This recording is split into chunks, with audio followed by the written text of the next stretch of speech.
Donald Trump's cabinet is so unqualified, so dangerous, and let's be honest, so downright dumb, it is difficult to keep up with all of them. And it seemed like we were finished talking about the horrible people that Donald Trump was nominating to run the most important agencies in our federal government. But unfortunately, we are back with a new nominee, but not a new member or figure in the Republican Party, because Dr. Oz had his nomination hearing up before the Senate, and it went as well as his Senate campaign, ducking questions, looking ridiculous, and a lot of lying, which he got caught in, and as you can imagine, instantly crumbled. It was a beautiful thing to see Dr. Oz absolutely shredded by Senate Democrats in a couple of moments that we are going to check out. But before we do, if I could quickly ask you to leave a like on this video, and if you haven't already and you enjoy our channel, to hit that subscribe button. It goes a long way, and it really does mean a lot to me. Now let's get into a couple of clips that you are really going to enjoy. It is just so therapeutic to see this guy get shredded. Let's take a look.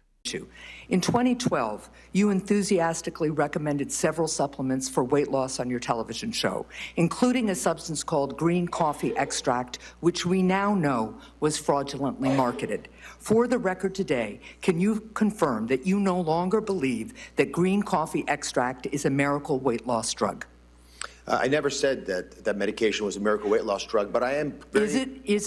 Can you confirm that this was fraudulently marketed and green coffee extract is not a miracle weight loss drug? Yes or no? Yes. Okay, so let's go on to, you promoted a supplement called raspberry ketones, claiming that it is, quote, a #1 miracle in a bottle to burn your fat. That's your quote. Will you confirm for the record today that you no longer believe raspberry ketones to be a, quote, miracle in a bottle? There are many things I said on the show. I take great pride in the research we did at the time to identify which of these worked and which ones didn't. Many of them are still being researched, like the green coffee bean extract you just mentioned. So how much were you paid to promote these supplements? The television show was distributed by Sony Corporation. How much were you paid to promote the supplements? I was paid nothing to promote the supplements. But you promoted them on your show, and there was something called a Dr. Oz effect. You would mention them and the sales would go way up. That was written about by the press. That was not something that I would talk about on the show. I will just go on the record that you have been nominated to run the largest health programs, the set of largest health programs in the United States of America. And it seems to me you are still unwilling to take accountability for your promotion of unproven snake oil remedies to millions of your viewers. And that's really concerning. Thank you, Mr. Chair. Senator Whitehouse. Dr. Oz, I was listening carefully to your remarks, and you talked about cherishing Medicaid. And I think that's a very good sentiment. So I want to ask about how we're going to do that. Will you agree this morning, since you want to cherish Medicaid, to oppose any cuts to the Medicaid program? And I want a yes or no, because we all agree that we need to do more to fight fraud and such matters. But what I want to know, yes or no, is since you cherish Medicaid, will you agree to oppose cuts in the Medicaid program? I cherish Medicaid, and I've worked within the Medicaid environment quite extensively, as I highlighted, practicing at Columbia University. That's not the question, Doctor. The question is, will you oppose cuts to this program you say you cherish? Time's short. I want to make sure that the patients today and in the future have resources to protect them if they get ill. The way you protect Medicaid is by making sure that it's viable at every level, which includes having enough practitioners to afford the services, paying them enough to do what you request of them, and making sure that patients are able to actually use Medicaid. Let the record show that I asked a witness who said he cherishes this program, will you agree to oppose cuts? And he would not answer a yes or no question. Do you believe in a nursing home there should be a registered nurse available around the clock 24/7? The reason I ask this is because that is the rule that is coming up, but there's going to be an effort to roll it back. So do you think we ought to have nursing homes without nurses? Senator Wyden, as you know, it's a complicated question. No, it's not. We need a nurse in a nursing home. Not too complicated. I actually think we need a nurse who will work in a nursing home. And in many nursing homes, that's become a problem. So I believe we can provide quality of care equivalent to having a nurse in that nursing home using tools and technologies, including telemedicine.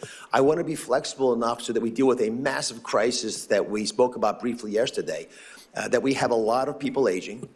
In the opening statements, it was pointed out that we're going to go from 68 million people on Medicaid to 90 million people on Medicaid over the next decade. So I want to ensure, and if it's confirmed, I would like to focus on this issue, dealing with older people. My time has expired. I would only say that right now the proposal gives rural communities 5 years to come into compliance. So I think we can get this done. But if you're confirmed, I hope you won't take the nurses out of nursing homes, because there's going to be an effort in the Senate to do that. First question that I'm asking of every nominee for this administration: if directed by the president to take action that would break the law, would you follow the law or follow the president's directive? The president would never do that. That's absurd. It's a disappointing answer.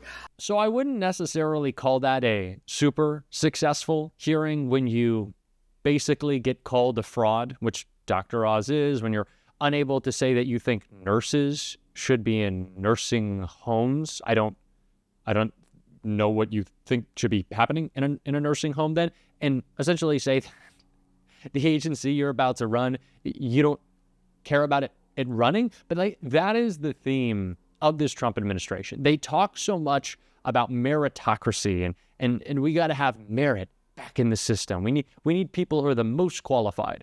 And of course, then they put in the least qualified people possible. But it's not just because Donald Trump cares so deeply about having television figures in his administration who are maybe better than the usual cabinet secretary or government appointee at going on TV and pushing Donald Trump's lies. That is certainly a big part of it. It's why there's so many Fox hosts in his administration. He likes people who can go spread his lies. But he also likes people who are incompetent. And that's for two reasons. He wants these programs broken. And he knows if he puts the worst people in charge, not only will people under them quit, but the programs themselves will just fall apart.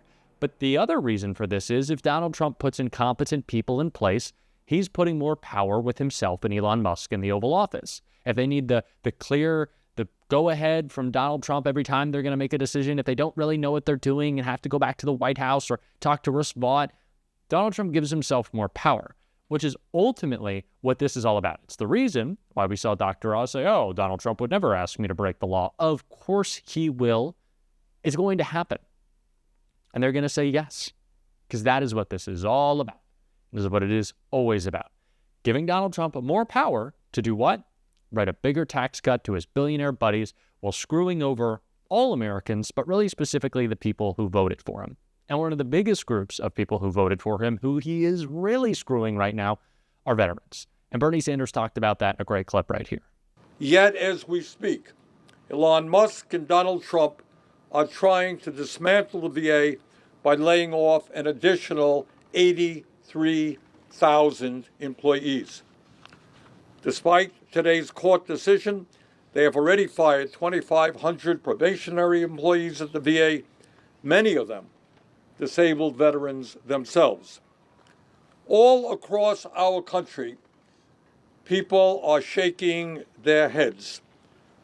And they're asking, how does it happen that the wealthiest person in the world, guy worth hundreds of billions of dollars, is making life more difficult, is sacrificing the health and well-being of veterans of this country, the men and women who put their lives on the line to defend us. But it's not just Americans all over the country, the veterans community itself, representing millions of people who put the uniform on, they're asking the same questions. And that is why the Veterans of Foreign Wars, the VFW, has recently said, and I quote, "We call upon VA to reconsider its planned reduction of 83,000 employees and thoroughly review any proposed cuts before rolling out further announcements like this." End of quote. I agree with the VFW. The paralyzed veterans of America said that they are, quote, deeply troubled by actions being taken in Washington, D.C. that are already having a detrimental impact on the services that veterans with spinal cord injuries and diseases like ALS and MS rely upon, end of quote. The Disabled American Veterans said, quote, we are extremely concerned about the leaked proposal to arbitrarily eliminate 80,000 VA employees. Our hearts are with the many veterans who are or will be losing their jobs. We worry about service-disabled veterans with small businesses who may be devastated by canceled contracts, particularly if they impact services to our community. But foremost, we're concerned for the veterans who are contacting us with fear and anxiety about the future of the benefits, services, and health care they rely on. That is what the Veterans Organizations of America are saying. And let us not forget, as Senator Blumenthal mentioned, nearly 900,000 civilian federal employees are either veteran spouses or veterans or spouses of active military members, representing 30% of the entire federal government workforce. An estimated 6,000 veterans have been fired across the entire federal workforce so far, and more are likely to be fired if we don't take a stand. In defending these layoffs, the VA has stated that the personnel moves will save the department more than $181 million a year. $181 million. Well, guess what? The Trump administration, as we speak, is proposing to provide the wealthiest people in this country with over $1 trillion in tax breaks over a 10-year period. It is important that while we recognize that these agencies that Donald Trump is going after really matter, USAID is a great example. Although those agencies really matter and are important, the defense of them kind of gets lost in the shuffle, right? As just a broader idea. But when we talk very specifically about the people who are hurt, very specific local examples. Farmers who don't know if they'll be able to keep their farms, losing millions of dollars in funding. The millions, if not billions of dollars of food sitting in shipping containers going bad at ports in America and abroad because they don't know if they can deliver it because of Donald Trump. People starving because of him.